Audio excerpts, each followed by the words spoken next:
Perempuan Indonesia udah melakukan kongres yang sama ya jauh sebelum kemerdekaan. Tapi topik salah satunya juga terkait dengan persoalan perdagangan perempuan, kekerasan seksual pasti ada di dalamnya gitu. Jadi buat saya 1928 sampai sekarang topiknya masih sama gitu. Saya ngangkat guru piano aja, saya lewat audisi. Kenapa? Tanggung jawab persoalannya. Terus kemudian saya menjalankan monitoringnya, ada ujian, ada ini, ada ini. Kenapa? Tanggung jawab. Itu aja simpel. Pertanyaannya sekarang, yang monitor siapa? Kalau Kementerian Agama tanggung jawab. Jadi Kementerian Agama harus tanggung jawab. Ya, jangan seperti tadi malam saya nonton di satu stasiun TV bilang Departemen Agama bahwa dia percaya karena katanya yang mengasuh Pondok Pesantren pasti kiai. Kalau kiai itu pasti benar. Pernyataan.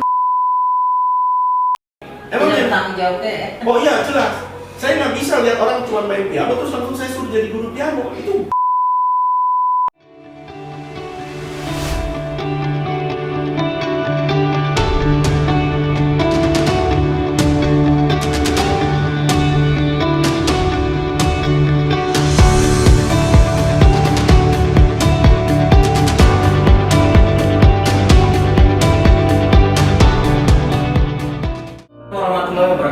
Shalom, salam kebajikan, namo budaya buat kita semua. Semoga kita semua dalam keadaan sehat walafiat di tengah masa yang masih pandemi ini. Kali ini saya bersama Kang Purwacaraka, seorang komponis, seniman, musisi, udah track recordnya dari tahun 70-an, 80-an, 90-an hingga sekarang, dan juga dengan Teh Nia Syarifuddin, seorang aktivis anti diskriminasi agama, seorang aktivis pejuang hak-hak perempuan yang sejak dari zaman Orde Baru hingga sekarang juga memperjuangkan yang kaum marginal, yang paling populer adalah yang memperjuangkan gereja Yasmin. Di sini saat ini kita akan membicarakan soal isu dan topik yang masih hits dan lagi populer di kalangan masyarakat, yaitu tentang Undang-Undang PKS, Undang-Undang Tindak Kekerasan Seksual ya, Tindak Pidana Kekerasan Seksual. Apalagi fakta yang terakhir adalah yang miris banget, memprihatinkan banget dan sadis banget adalah adanya perkosaan-perkosaan yang terungkap justru di lembaga pendidikan, di lembaga agama, di pesantren. Nah, nggak usah banyak lagi. Nggak banyak bicara lagi, kita bisa kupas nanti dengan tekniknya. Tapi mungkin ada pertanyaan, kenapa sih kok Kang Purwa juga ikut diajak di sini? Jangan salah, seniman budayawan itu paling penting dalam berdirinya Indonesia. Kalau nggak ada W.R. Supratman, nggak akan ada Indonesia Raya. Benar nggak? Oke, sekarang kita ke tekniknya dulu mungkin ya. Dari gimana sih, apa sih urgensinya, kenapa undang-undang tindak pidana kekerasan seksual ini harus segera diundangkan begitu ya? Ya. Nah, silakan.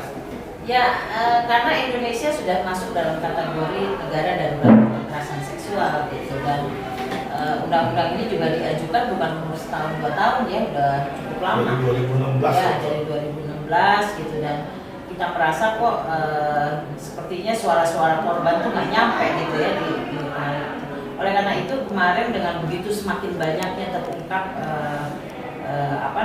kekerasan seksual baik di dunia pendidikan, baik juga di lembaga keagamaan ya. Tapi kita juga senang karena teman-teman kelembagaan agama juga nggak malu-malu atau merasa ini aib, ini sebuah realitas gitu. Nah kita merasa udah saatnya lah, masa ulang tahun terus nih kebijakannya nggak lagi disahkan gitu. Dan juga sebetulnya kita merasa ya belakangan ini bahkan ketika ini begitu naik mencuat gitu ya, karena cukup banyak kalangan yang cukup marah dengan lambatnya respon dari DPR gitu. Kita melihat, menyaksikan di media hampir setiap hari nih Kang. Entah gimana, mungkin karena isunya begitu berkembang, tapi peristiwa-peristiwa yang bahkan 30 tahun yang lalu gitu ya sudah terjadi. Ada pengakuan dari mantan mahasiswa terhadap dosennya, seorang guru besar di sebuah universitas yang tinggi, kemudian di universitas yang lain. Nah, kita melihat sebenarnya apa sih yang harus ditahan lagi oleh anggota DPR? Kita kan penyambung rasa dari para korban gitu ya. Ini kan masyarakat Indonesia, peradaban apa yang mau kita bangun ya? Kalau misalnya kita membiarkan korban-korban terus tanpa perlindungan, nah, itu yang paling penting. Kita kan punya politik kebangsaan ya. Saya sendiri kemarin sebetulnya sedih juga ya melihat sebuah kongres perempuan gitu ya. Saya melihat begitu luar biasa ibu-ibu beradu argumentasi gitu ya.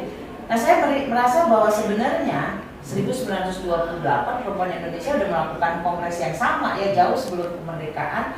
Tapi topik salah satunya juga terkait dengan persoalan perdagangan perempuan, kekerasan seksual pasti ada di dalamnya gitu. Jadi buat saya 1928 sampai sekarang topiknya masih sama gitu.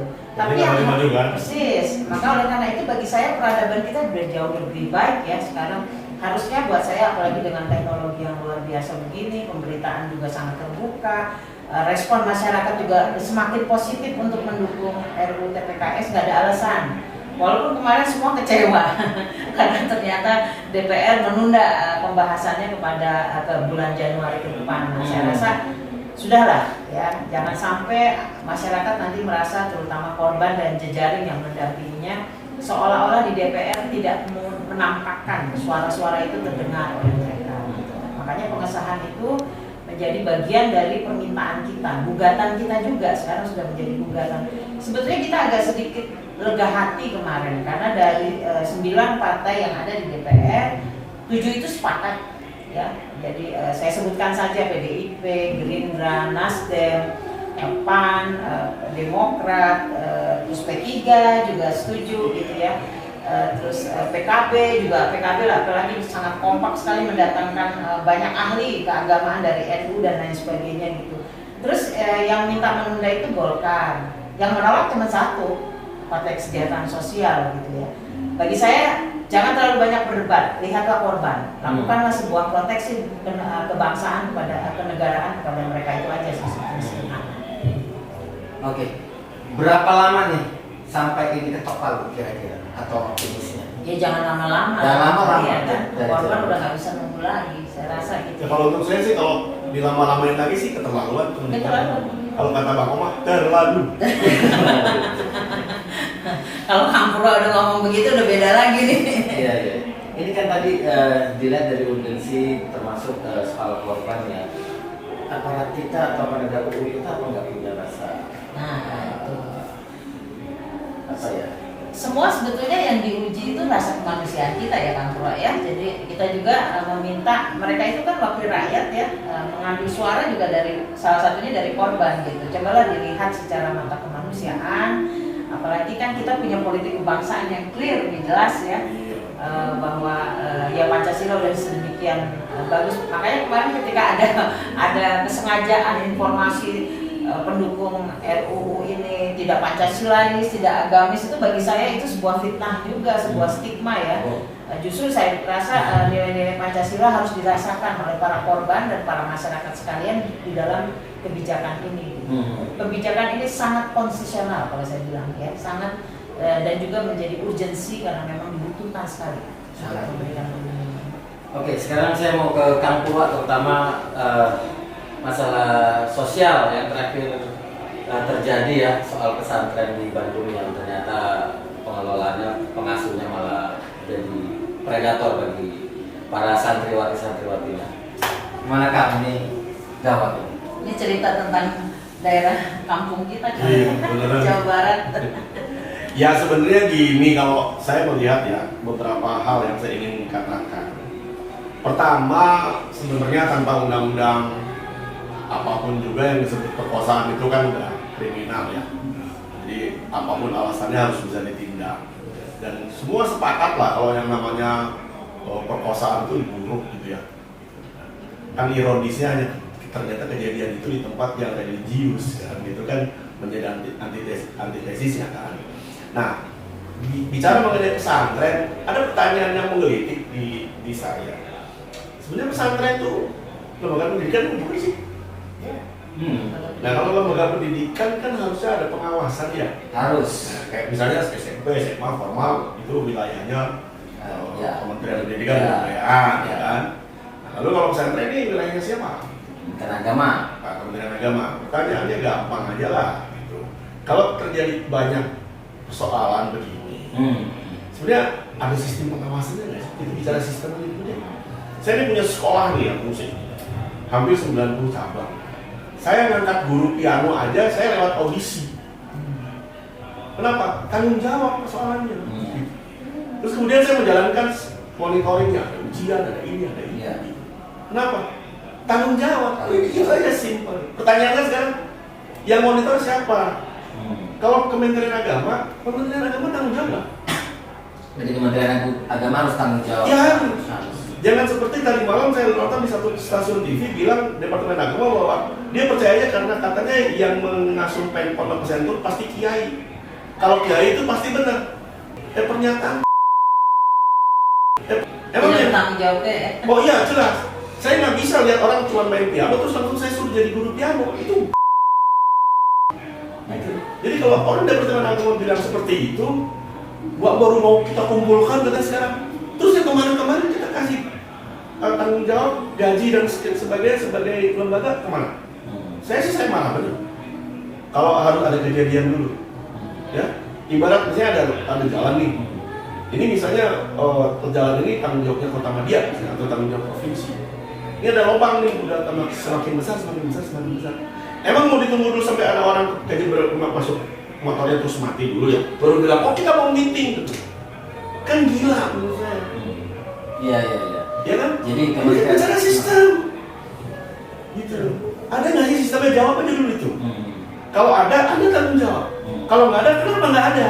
Nah, udah gitu aja. jadi penanggung jawab itu Kementerian Agama dan orang Kementerian Agama yang bertugas mengawasi itu juga harus bertanggung jawab dan terkena sanksi. Jelas. Tanyanya cuma satu, ada nggak sisi pengawasan? Ada nggak? Kalau ada, tanggung jawab. Kalau nggak ada, kenapa nggak ada? Ya. Kalau udah melakukan sesuatu. Jadi dari Kang Purwa sih sebenarnya sistem. Nggak Ya, usah pakai. kita kan orang kerja ya. Departemen Agama kan orang kerja. Gimana dia bisa bilang, oh itu kan tanggung jawabnya kiai? Wah, kalau saya begitu kan sekolah musik saya rusak semua dong. Nggak ada tanggung jawab bagaimana orang bayar kan? Atau tidak bayar pun misalnya kita ngajarin orang ya, kita punya tanggung jawab moral dong. Nggak bisa gitu aja. Nggak bisa itu, saya nggak bisa terima. Iya. Ya menarik sekali kalau disebut bahwa sistem ini yang harusnya disempurnakan ya. Dan itu semua berdasarkan pada pikiran manusia membentuk sistem ya. Maka undang-undang TPKS ini juga tidak bisa disandarkan kepada misalnya ya syariat agama tertentu gitu kan. Ini harus secara sistem, secara rasional manusia yang membentuknya untuk ini bisa berlaku secara baik kira-kira gitu kan. Kalau saya sih jujur aja tolak ukur yang harus kita pakai itu ya, agama sih udah sangat jelas ya ada di dalam kehidupan private semua masyarakat kita gitu. Tapi buat saya sih kalau kita berbicara karena ini koridornya kebangsaan, maka kita pakai tolak ukur politik kebangsaan itu. Bahwa politik kebangsaan itu apa? Bahwa kita itu bernegara, itu bukan tiba-tiba ujuk-ujuk ada gitu ya. Kita itu dari sebuah situasi sejarah yang sangat panjang, bagaimana para pendahulu kita mengelola keberagaman itu dengan bincang-bincang argumentasi yang kuat. Kalau saya baca bukunya Kang Yudi Latif ya, Negara Paripurna, saya tahu tuh apa yang didiskusikan gitu, menjadi lebih tahu ya. Dan membungkusnya dalam sebuah paket konsensus kebangsaan kita itu, bahwa ideologi agama ternyata tidak bisa menyatukan bangsa ini karena begitu beragamnya agama-agama yang tumbuh lahir juga di Indonesia, agama-agama lokal gitu ya. Nah, tetapi bagaimana Pancasila sudah disepakati. Ya, itu ada trial and error-nya juga. Pancasila sempat piagam Jakarta, balik lagi ke yang kita kenal sekarang. Makanya Kang Yudi kan menyebutnya sebagai Pancasila itu bagian dari paripurna. Kalau teman-teman di NU, Pancasila adalah final. Gitu. Nah, di situ saya juga melihat bahwa sering ada dibicarakan gini, oh Pancasila itu hadiahnya umat Islam kepada kepada yang lainnya. Buat saya bukan hadiah, karena itu bukan kontestasi, bukan kompetisi, tapi bahwa mungkin para pemimpin Islam kita pada saat itu betul-betul punya tanggung jawab yang besar untuk mendahulukan persatuan itu menjadi kesepakatan menjadi Indonesia. Jadi semua agama, budaya itu dikemas sedemikian rupa. Dan saya menyadari Pancasila itu bukan ideologi pungutan. betul Ya. kata Soekarno bahwa katanya Pancasila itu saripati budaya Nusantara, itu memang betul. Karena kita lihat ya, walaupun di tengah sekarang ada tawaran ideologi lain gitu yang saya rasa menghancurkan ya rasa kesatuan keberagaman kita itu, Pancasila itu bagi saya sesuatu yang memang betul-betul bukan ideologi pungutan. Karena apa? Pandemi ini mengajarkan kita loh untuk melihat bahwa habitus Pancasila itu ternyata kuat. Bagaimana itu? Ya tiba-tiba tanpa instruksi, tanpa apa-apa muncul yang namanya gotong royong, bagiin masker, bagiin makanan buat ojol, bagiin sebab itu habitus Pancasila. Habitus Pancasila. Iya, jadi buat saya juga maaf ya tadi berbicara saya orang muslim bela Yasmin ngapain gitu. Tapi memang di Indonesia tuh gitu. Lihat aja suasana Natal nanti. Ya. Ada yang beribadah umat Kristiani tapi juga ada agama lain yang ikut menjaga. Ya banser apa segala bahkan Tapi ada juga yang yang melarang juga ada. larang. Udah gitu gubernurnya ikut nggak dioker. Saya gubernurnya nggak oke banget. Nah itu yang dia tidak Sorry. memakai, dia tidak memakai politik kebangsaan sebagai komitmennya. Udah nggak pantas jadi gubernur menurut saya. Jadi gini, Tapi kita melihat di masyarakat, maksud saya, habitus Pancasila itu masih kuat. Nah itu yang kita harus melihat. Itu Indonesia tuh kayak begitu. Ketika ada ketakutan yang disampaikan kepada sekelompok orang yang lain yang berbeda merasa bahwa kita harus proteksi nih terhadap mereka. Itu yang Indonesia itu kalau ada gubernur yang tidak pakai tolak ukur politik kebangsaan itu memang wajib dipertanyakan. jadi sesuatu yang telah selesai di tahun 45, politik kebangsaan itu kok satu dekade ke belakang ini jadi digesek lagi, digesek lagi di Kita ada ini sih kalau ini saya Kang Purwa lebih senior dari saya ya dari usia, tapi kita boleh dibilang anak-anak milenial sering bilang kita kelompok kolonial gitu.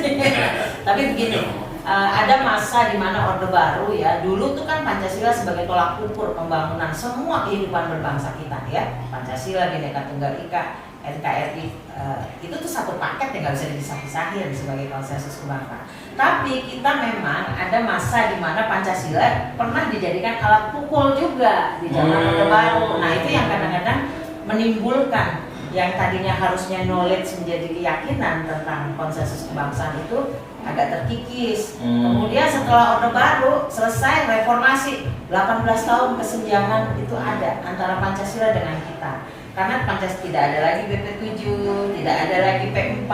Nah itu Pancasila. Iya, sehingga akhirnya tahun 2017 Pak Jokowi kemudian membuat UKPPIP, Unit Kerja Presiden untuk Pembinaan Ideologi. Sekarang kalau disebutnya sekarang jadi BPIP ya, Badan itu artinya Kang Purwa yang udah jadi ikon prestasi Pancasila, bentar lagi Kang Purwa. Nah saya rasa itu sebetulnya komitmen negara juga menyadari sehingga perlu ada penguatan kembali ideologi itu. Kalau dilihat di Amerika aja anak TK udah punya cara tersendiri. Nah kita juga sedang menguatkan RUU TPKS. Bagi saya sebetulnya sebuah momentum banget kan kalau saya lihat ya, momentum sekali untuk melihat bahwa alat ukur yang harus kita pakai dalam kebijakan apapun adalah alat ukur politik kebangsaan ya. Ada sejarah, ada konsensus kebangsaan, dan ada hutang untuk mewujudkan cita-cita itu. Kang Purwa kan seorang pencipta lagu, komposer segala macam ya. Kita lihat aja bagaimana lagu Indonesia Raya 3 stansa itulah sebetulnya bagaimana bercerita tentang Indonesia. Seruan stansa pertama itu persatuan, kita semua lagi mendorong ya politik kebangsaan itu yang menyatukan kita kembali gitu. Yang kedua, bagaimana cita-cita Indonesia menjadi bahagia, itu yang lagi kita kejar juga. Kalau 1, 2 sudah ada, ya otomatis Indonesia akan abadi. Nah itu aja, spirit TPKS itu bukan hanya sekedar isu tentang kekerasan seksual atau isu terkait dengan korbannya kebanyakan perempuan, juga anak perempuan dan anak laki-laki. Tapi ini adalah spirit perlindungan negara berbasis pada politik kebangsaan. Itu aja kita pakai. Oke, terima kasih. Jadi bagaimana caranya politik kebangsaan ini kembali bergelora gitu dibanding dengan politik yang berbaju agamis gitu. Sekarang kan juga seperti kalau yang berbaju agamis itu tidak dibenarkan. Agama itu bagi saya internal ya, pribadi ya. Tapi bahwa politik di luar, sebenarnya gini ya, kalau bersamaan tuh ya.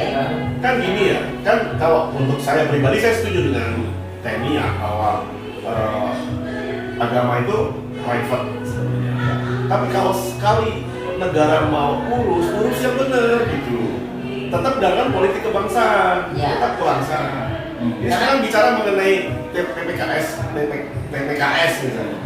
Ya kalau sekarang 8 tinggal 1 yang nggak setuju, kalau memang nggak setuju mufakat voting aja. Biasanya juga kalau nggak apa-apa kan voting aja. Kenapa sih sekarang nggak voting aja? Kok aneh? Ada apa sih? Kenapa yang satu nggak setuju gitu ya? Kenapa gitu? Biasanya juga kalau 1 hari ini nggak setuju dipaksain voting, dipaksain bisa. Kok yang sekarang sampai harus 5 tahun gitu? Iya. Jadi sebenarnya dari situ pun udah jelas bahwa sebenarnya politik kebangsaan kita tuh masih kuat. Cuma yang satu itu aja. Jangan, saya cuma mau bertanyakan DPR tuh maunya apa gitu? Oh iya. Dan sebagai rakyat boleh dong. Boleh. Saya pilih dia kok. Iya. Saya pilih si A si B si C. Gitu. Saya boleh dong sebagai rakyat tanya. Lu ada apa sebenarnya? Gitu. Biasanya juga kalau udah susah-susah, hari itu juga voting kok. Kok ini nggak bisa voting? Udah dominan setuju gitu kan ya. Kenapa sih? Ada apa? Nah, gitu. Ada nggak insight dari Tehnia? Ada apa nih tadi ya pertanyaan Kak? Ada nggak insight ya? Ya, kalau saya juga nggak tepat ya untuk menjawab itu ya, karena yang menolak juga. Tapi memang saya juga sempat tersinggung pribadi saya ketika disampaikan bahwa pendukung undang-undang ini tidak agamis gitu. Saya tuh bingung. Narasumber itu dari agama manapun udah datang ke situ. Jadi tidak juga bisa dibilang bahwa misalnya ini tidak melampaui juga dari perspektif keagamaan yang muncul di Indonesia. Semua mendukung kok gitu loh. Dari segi agama mana sih perkosaan, kekerasan seksual itu dibenarkan gitu kan, pertanyaan aneh gitu. Nah yang kedua juga dia katakan tidak Pancasilais, gimana tidak Pancasilais? Di situ ada persoalan keadilan sosial ya, ada juga soal hak asasi manusia. Dan yang paling penting kan gini, ya, di negara kita itu religius itu sangat diakui kok. Sila pertamanya itu sangat jelas tentang ketuhanan yang Maha Esa. Jadi itu yang maksud saya ya. Jadi nggak ada tuh unsur-unsur keagamaan yang dianggap tidak agamis gitu, enggak bagi saya. Saya melihat sahabat saya ya, guru saya Ibu Badriah Payumi gitu yang betul-betul salah satu dari inisiator Kongres Ulama Perempuan di Indonesia. Sudah ada Kongres Ulama Perempuan luar biasa, ada kiainya juga, Kiai Husain dan lain sebagainya, sudah memberikan argumen yang mendukung undang-undang ini memang perlu disahkan dan perlu menjadi ukuran perlindungan bagi korban dan antisipasi terhadap peristiwa-peristiwa yang mungkin akan terjadi gitu. Jadi ya sudah klop jadi memang harus dipertanyakan kepada partai yang tidak setuju. Ya, jadi sebenarnya persetujuan atau dukungan dari ulama itu sudah ada. Jadi bahwa ada yang tidak setuju partai yang berbaju agama itu cuma mengada-ada aja ya berarti ya. Memang perlu dipertanyakan. Tapi bagi saya sih sudah dominan ya, 7,5 lah bisa dibilang begitu karena Golkar minta menunda. Bagi saya itu sudah cukup untuk katakan bahwa ini layak untuk disahkan segera. Mungkin ini adalah diskusi singkat aja. Mungkin kita akan bertemu dengan seri-seri selanjutnya. Tapi sebelum kita tutup, kita berikan kalimat-kalimat penutup bagi Kang Purwa dan Tehnia dari isu yang kita bicarakan saat ini. Kang Purwa.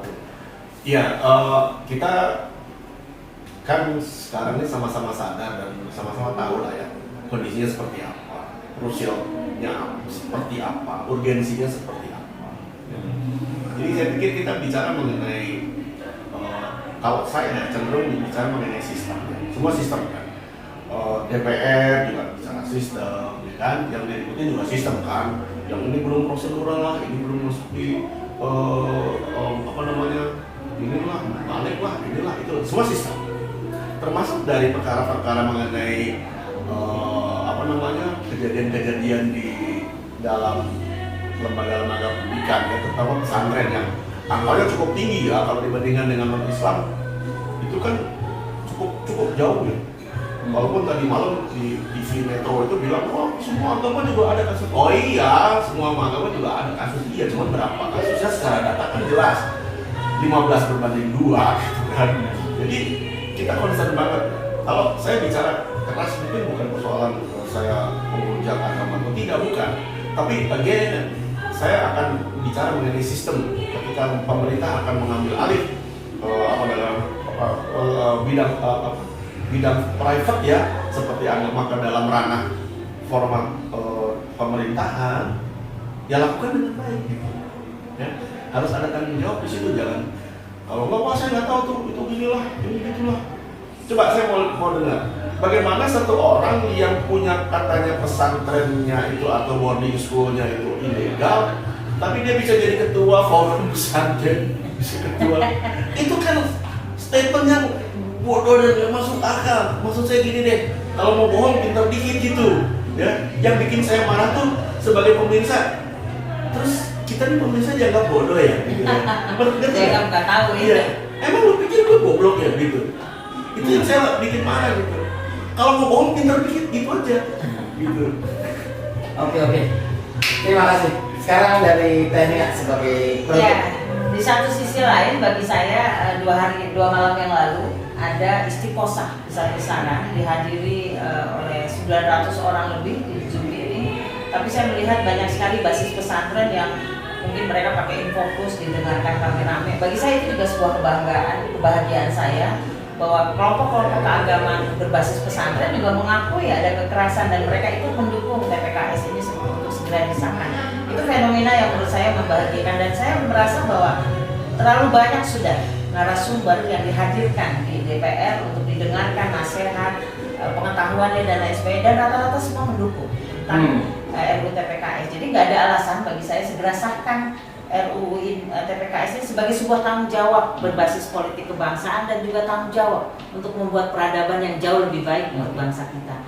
Nah, saya rasa itu yang harus terus didengungkan. Saya minta kepada sahabat-sahabat saya semua di DPR ya, teman saudara-saudara kita di DPR untuk tetap bertahan mendukung RUU TPKS, dan yang yang bertahan untuk menolak juga bagi saya dia akan menemukan cara sendiri untuk dipertanyakan masyarakat tentang bagaimana dia mengaspirasi suara-suara korban. Itu aja sih. Oke, terima kasih Delia. Semoga bincang-bincang kita kali ini bisa menginspirasi penonton sekalian sesuai pesan-pesan dari Tania dan juga Kak Wacaraka bahwa sebenarnya politik kebangsaan kita ini masih kuat dan perlu terus digelorakan lagi supaya ke depan tanggung jawab dan sistem itu juga lebih baik lagi ya. Baik, terima kasih. Sekian, demikian. Sampai jumpa lagi dalam video berikutnya. Salam. Salam Pancasila. Salam Pancasila.